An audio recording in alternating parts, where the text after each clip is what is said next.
At least one demonstrator has been shot dead in anti-coup protests in Myanmar, bringing the total to more than 50 since the military ousted Aung San Suu Kyi's NLD party last month.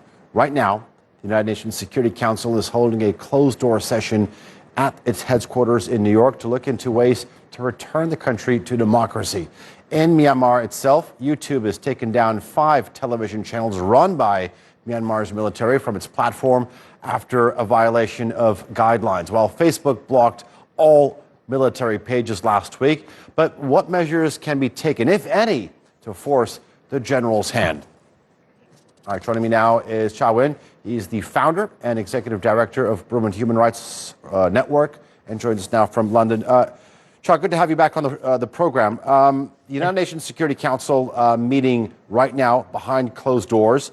I'm going to ask you, what are the chances of the P5, the permanent 5 members, to line up on the same frequency in terms of Myanmar?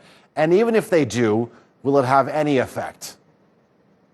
Well, if our previous experience, what we have been advocating since, the Rohingya genocide since 2017, our experience regarding to UN Security Council is very skeptical. I mean, we don't have much expectation from this because you see the Russia and China, they are there to make sure the Security Council ended up with not doing anything. So this is very, it is become a very stumbling block. That need to be alternative. There must be some kind of alternative to bypass this such obstacles. And we are asking international community or an individual country to intervene to protect the civilians from against that ruthless and fascist military.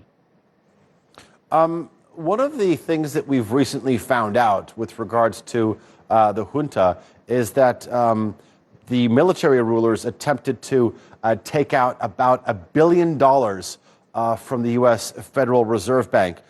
This is basically very shortly after they seized power at the beginning of February. Are the generals going to do everything in their hands to sort of limit their exposure to the sanctions that have been slapped on them by the United States and possibly more sanctions from other countries and organizations? Well, during 2007, when there was a uprising and international community put some sanctions, that sanction was very effective. And you see, 2008, they had rushed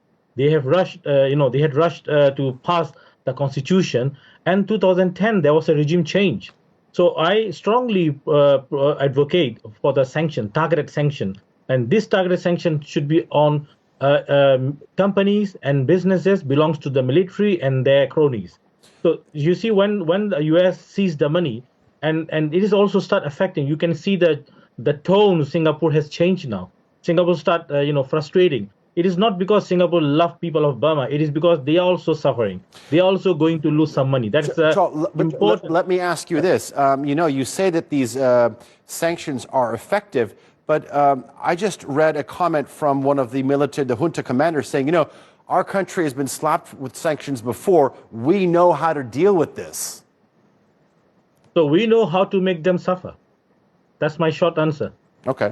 All right. Because they have been suffering because of they claim that they will be China or ASEAN countries.